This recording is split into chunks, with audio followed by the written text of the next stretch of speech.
안녕하세요, 장원준입니다. 디지털 오디오 기초 세 번째 시간. 오늘은 좀 싸움을 좀 붙여보려고 그럽니다. 제목처럼 44.1kHz 대 48kHz. 그래서 뭐가 뭔지를 좀 싸움을 붙인다는 게 보다도 이제 시대의 변화가 일단은 있어요. 그래서 그 부분도 한번 이야기를 해보고 어떤 것이 좋은가 이것보다도 어떻게 써야 될 것인가를 좀 같이 얘기를 해보겠습니다. 먼저 우리가 이제 44.1kHz가 일단은 디지털 오디오에서 먼저 나온 기준이에요. 그것은 이제 80년대, 그러니까 70년대 말부터 디지털이 이제 이렇게 개발이 되면서 80년대 초에 이제 CD가 상용화를 해요. 이제 그 CD 상용화되는 그 시점과 그다음에 그 CD 상용화 되기 위해서 만들어 놓는 그 CD의 마스터를 어떤 포맷으로 해 놓느냐. 즉 CD의 포맷이 무엇인가를 결정해서 그 포맷을 처리하는 방법들을 이제 여러 가지 그 연구를 해보다가 소니하고 필립스가 그래서 거기서 이제 그 앞서서 어떤 정리된 디지털 이론들, 그러니까 특히 이제 가장 중요한 게 PCM이라고 정해진 그 우리가 설명한 그 샘플링 방법을 활용해서 이제 데이터를 이제 디지털로 만들어 놓는데 그래서 그것들을 어떻게 보관해서 어떻게 그걸 대중화할 수 있느냐, 그래서 그걸 오디오, 음악 산업에서 어떻게 쓸 수 있느냐 이 부분에 대해서 이제 여러 가지 고민을 하고 방법을 연구하다가 나온 것이 이제 그 44.1kHz라는 게 기준이에요. 그래서 음향 시스템 핸드북을 보신 분들은 제가 설명해놨어요. 그래서 그 부분들을 좀 쉽게 한번 같이 읽어보겠습니다. 여기 이제 나오죠. 44.1kHz. 그래서 이제 그게 왜 그런지를 좀 여기 한번 언급을 해놨어요.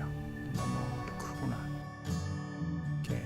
그래서 여기 이제 CD가 필립스와 소니에 의해 개발되던 70년대 말 최하 1MB의 디지털 데이터조차 보관할 수 있는 뚜렷한 방법이 없었습니다. 그 60년대 말에 5MB짜리 그 하드를 이렇게 그 운반을 하던 그림이 있어요. 그게 거의 요즘 그 발전기 있잖아요. 트럭에 들어가는 발전기 그만한 크기예요. 그게 5MB. 그러니까 방법이 없는 거죠. 그러니까 80년대 초면은 그 플라피 디스크도 300kg인가 그랬어요. 그러니까 되게 용량을 못 담는 거예요. 그러니까 우리가 디지털로 이제 만들었는데 그것을 공급을 해야 하잖아요. 팔아야 하잖아요. 근데 LP처럼 그런 미디어에다는 그 디지털 오디오를 못 담으니까 그래서 이제 뭔가를 만들어야 되는데 거기서 나온 게 이제 그 CD라는 거예요. 그래서 이제 아예 한번 기록을 해놓으면은 그냥 영원히 가게끔 망가지지 않는 한. 그래서 그 방법에 나온 게 CD인 거고.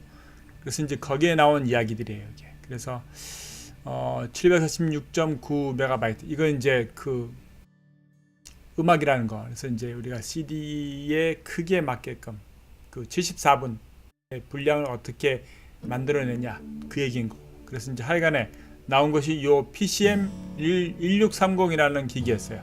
그러니까 이게 이제 그 당시에는 그 컨버터거든요. 아날로그 투 디지털 컨버터. 그러니까 PCM이니까 펄스 코디드 모듈레이션 하는 그 샘플링이라는 기기라는 컨버터를 통해서 이제 그것을 어디에다 보관했냐면은 그러니까 보관했다가 틀리면 다시 또 지우고 해서 하는 그 보관을 비디오 테이프에다 보관했어요. 그게 이제 유메틱이라고 하는 그 당시에 방송용 비디오 테이프. 그러니까 우리가 요즘 젊은 분들은 모르는 그 VHS, 베타 테이프 있잖아요. 그런 거 나왔던 시기에 이제 방송용 테이프 이렇게 큰 게 있었어요. 그래서 그 테이프에다가 기록을 하는데 그 기록을 그럼 그 테이프를 이제 보관용으로 쓰고 그래서 거기에다 어떻게 기록해 놓을 것인가. 그래서 그 당시에 나온 여기 이제 나오는 그 설명에 있죠. 그래서 초기 흑백 비디오 그게 NTSC라고 하는 이제 미국에서 말하는 이 기준이에요. 그래서 초당 30프레임, 프레임당 490 라인이니까 그래서 그걸 곱해서 세 개의 샘플을 하나에 넣어서 그래서 곱하기해서 44,100번 이렇게 나온 거예요. 그래서 그걸 44,000 그러니까 1초를 44,100개의 샘플로 저장하는 방법으로 나온 거죠. 그래서 그렇게 해서 사용하게 되면서 그게 기준이 되고, 그래서 이제 음악의 기준, 그 CD라는 포맷의 기준으로 44,100Hz라는 44.1kHz라는 그 샘플링 레이시 규격화된 거예요. 그래서 그걸 통해서 이제 80년대에 음악의 CD가 대중화되고, 그럼 이제 그 상황에서 우리가 이제 믹싱을 하거나 마스터링을 하는 거에 기준점이 거기니까, 그래서 그 용량에 맞게끔, 그래서 44.1kHz가 이제 보편적인 규격으로 나왔다라는 거죠. 근데 이게 이제 시간이 지나가면서 이제 44.1kHz는 그 음악 산업에서 미디어를 담기 위해서 사용했던 것이고, 이제 음악 산업보다는 훨씬 더 덩어리가 큰 영상 쪽에서 이제 디지털 오디오를 사용하고 디지털 그 영상을 가면서, 거기서는 이미 이제 50Hz, 뭐 60Hz, 48kHz, 그러니까 50kHz, 잘못했어요 말을, 60kHz, 뭐 48kHz, 그래서 되게 많은 포맷들을 각자 회사들이 이제 시도를 했어요. 여러 가지를. 근데 이제 여러 가지를 시도를 하는데, 그 당시 기술로도, 그러니까 60kHz나 그 이상의 샘플링 레이트를 사용하는 것이 실제 우리 가청 주파수의 그 복원, 이 활용하는 거에 그렇게 큰 장점을 가지지 못한다라는 결론을 내리기 시작한 거예요.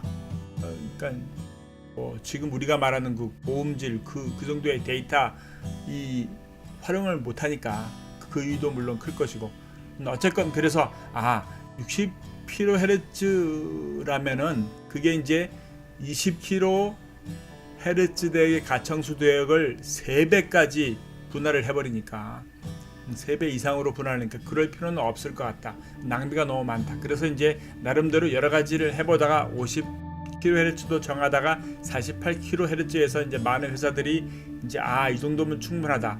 그러는 사이에 애플에서 이제 그 오디오 규격으로 정한 것이 48kHz예요. 그러니까 만약에 우리가 이제 80년대 초에 그 CD라는 그 기록 용기를 활용하는데 마스터를 사용할 단계에서 48kHz가 충분히 사용 가능할 그런 시대였다면 아마 바로 48로 들어갔을 거예요. 48kHz.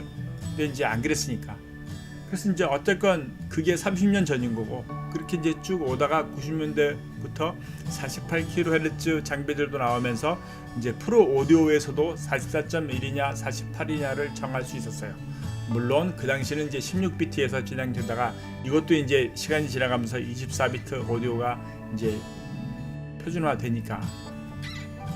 그래서 뭐 거기까지가 지금 일단은 요 44.1과 44.1kHz, 48kHz의 기본적인 부분이에요. 그러니까 당연히 우리가 이제 그 나이큐스트의 정리도 그러고 실제 작업을 하는 상황을 보면은 48kHz로 작업한 것이 조금 더 그 분해 능력이 같은 1초를 더 많이, 그러니까 같은 20kHz까지의 가청 주파수 대역을 더 많이 잘랐으니까, 더 많이 잘라 놓은 곳을 뒤에 복원해서 재결합을 해놨을 때 조금 더 그 우리가 이제 안티알리아싱 에러라고 하는 그 부분도 적은 거고, 그래서 원래 원음에 더 근접하다라는 이야기니까.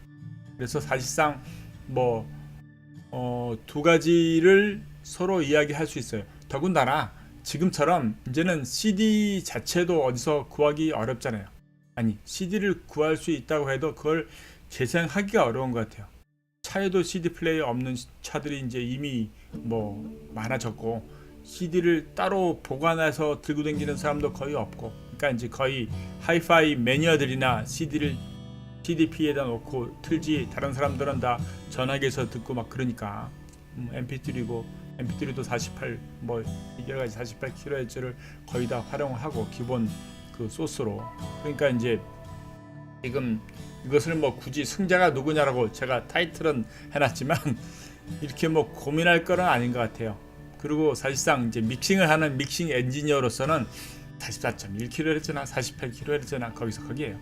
저는 제 개인적인 거는 뭐 48kHz로 해야 고집하는 것도 아니고, 뭐 멀티트랙이 44.1로 해왔다면은 오케이, 48kHz로 녹음을 해왔다면 그것도 오케이.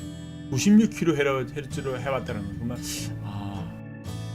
용량이 큰데 그 정도인 것 같아요. 자, 44.1kHz와 48kHz의 이제 어떤 그 차이를 우리가 오늘 이야기한 것에 기준을 두고 좀 생각을 해봅시다. 물론 뭐 음질로 따진다면은 뭐 44.1로 가야 할 이유가 이제는 거의 없어요. 왜냐하면 CD 마스터 자체를 만드는 경우가 드무니까 그냥 음원으로 올리니까. 그래서 그럼 고음질 뭐 어떤 데는 24비트 96kHz도 원하니까. 그래서 이제 48kHz로 가는 게, 그래야지 이제 44.1kHz로 만들어 놓은 걸 다시 48로 변환을 하려면은 이제 샘플을 다시 리샘플을 해야 되는 거. 아니면 48kHz 하는 거를 44.1로 내리려면 또 다운 샘플링을 해야 되는 거. 그러니까 그 과정 상황에서 나오는 것들을 이제 줄인다라는 것이 어떤 뭐 이 두 가지를 이야기하는 것에 대한 차이가 되겠죠. 그러니까 프로툴 세션을 44.1로 해놓고 녹음을 했다. 그럼 그냥 그대로 하시면 돼요. 그리고 이제 뭐 프린트 할 때, 즉 이제 바운스 할 때 업샘플을 하거나 뭐 원하시면 그 정도. 우리가 포커스하는 건 그 믹스된 퀄리티니까. 그게 사운드가 좋으면은, 믹스가 진짜 좋으면은 44.1이나 48kHz나 이렇게 별 차이가 안 나실 거예요. 그렇죠? 오케이, 감사합니다. 구독하시고 좋아요도 눌러주시고 계속 공유해 주시기 바랍니다. 감사합니다. 장원준입니다.